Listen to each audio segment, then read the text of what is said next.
The first sentence a human being ever wrote down wasn't a poem. It wasn't a prayer.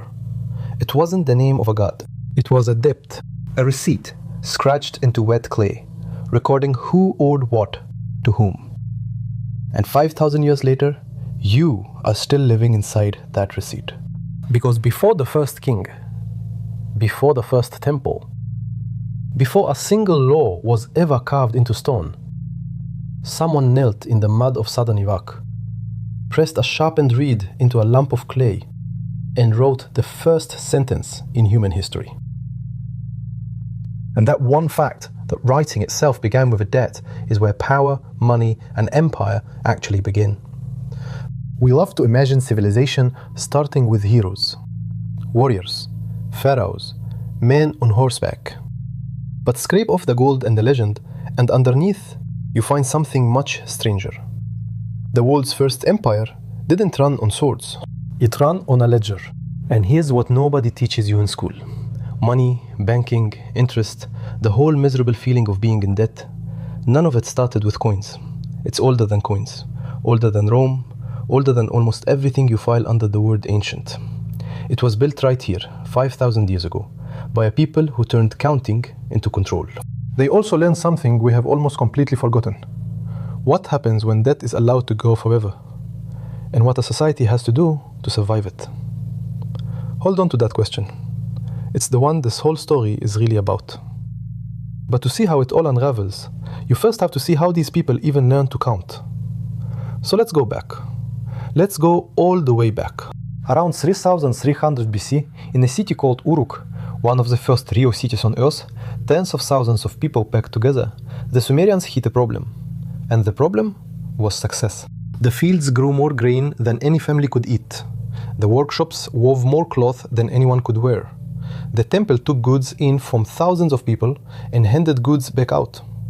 Somebody had to keep track of all of it. For centuries, they'd used little clay tokens. A cone for a measure of grain, a sphere for a jar of oil. Seal a deal and you lock the tokens inside a hollow ball of clay. But think about how useless that is. A sealed ball. You can't check what's inside without smashing it open. So they started pressing the tokens onto the outside first, leaving the shape stamped in the surface. And then one day, somebody had the thought that changed everything. The tokens inside had become pointless. The marks on the outside were enough. That was it. That was the birth of writing. Not poetry, not history. Accounting.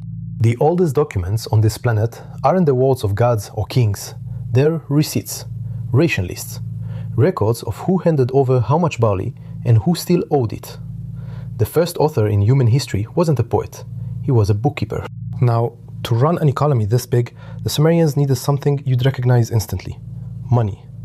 But here's the twist that breaks people's brains. They had money for nearly 3,000 years. Before they had a single coin. Coins don't get invented until around 600 BC, far to the west, in a kingdom called Lydia. So what did the world's first economy actually use? Two things. Silver, measured not by counting but by weight, and barley, measured by the basketful. The unit of weight for silver had a name you already know, the shekel. Today, it's a currency. Back then, it wasn't a coin in your palm. It was a weight on a scale. A merchant in Uruk didn't count his money. He weighed it. And the two monies were locked together. 1 shekel of silver, set equal to 1 fixed measure of barley. Silver was the money of the merchant in the temple. Barley was the money of the farmer in the field. One economy, two currencies, perfectly pegged. 4,000 years before anyone printed a banknote, these people were running a genuine monetary system out of mud, metal, and grain. But money, sitting still, earns nothing. And this is where the Sumerians made a discovery that would haunt every empire after them. They discovered interest. Now listen to this, because it tells you exactly how they saw the world. The Sumerian word for interest was mesh. And mesh had a second meaning. It meant a calf, a baby goat, offspring. Sit with that. To them, a loan was a living thing. You lend out a herd, the herd breeds. You get calves back. So money should breed too. A loan should give birth to more money. And it wasn't just them. The Greek word for interest, tokos, also offspring. The Latin, fenis, the same idea. Across the entire ancient world, interest was the child of money. And the rates were brutal. Silver, 20%. Barley, 33% per year. So who was doing the lending? Very often, the temple. The great temples of Sumer weren't just houses for the gods. They were warehouses, workshops, and banks.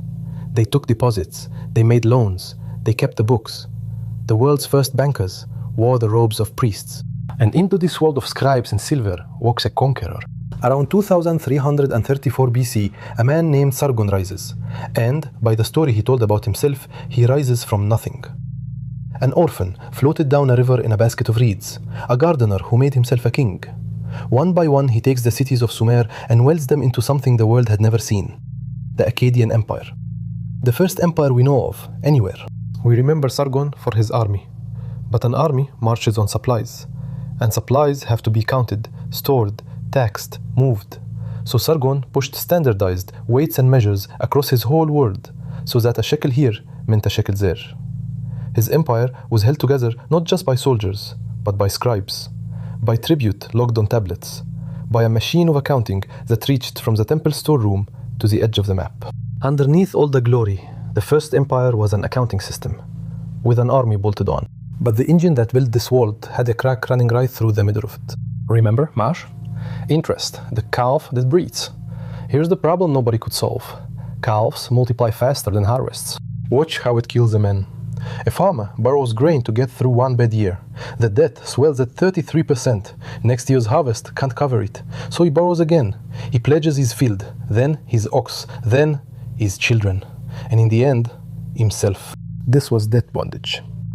All across Mesopotamia, free farmers were sinking quietly into slavery. Not because they lost a war, but because they fell behind on a loan. And an empire of debt slaves is an empire holding its breath before the explosion.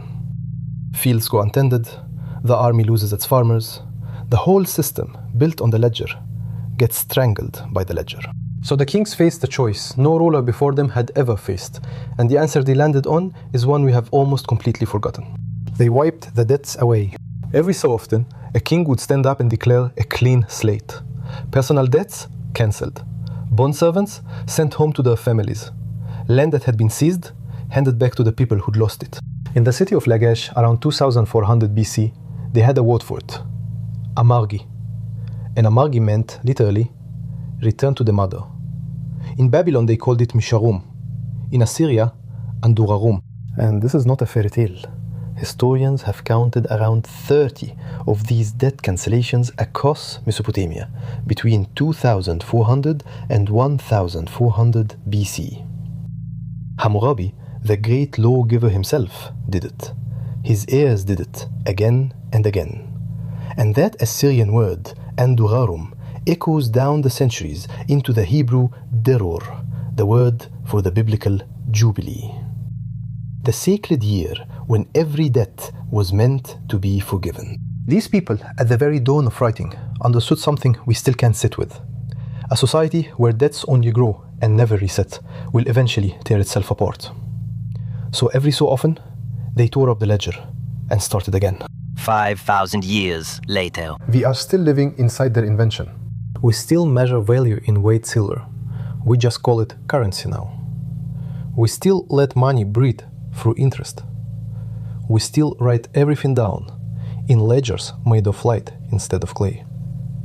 And we are still stuck on the exact question those Sumerian kings stayed up at night over. What happens when debt grows faster than people can ever pay it back? They had an answer. Sometimes you wipe the slate clean. We've mostly forgotten that answer. The people who invented debt never did. And yet, not every great civilization was built this way. Because 1,000 miles to the west, on a completely different river, the richest kingdom on earth was rising. A kingdom that stacked mountains of stone, fed tens of thousands of workers, and lasted 3,000 years, with no money at all. No coins, no silver shekels. Not even a word for lending at interest. So how do you build the pyramids without money? That's where we go next. If you want the hidden history of power and wealth told from the very beginning, subscribe. This is where the story starts, and it's only getting stranger.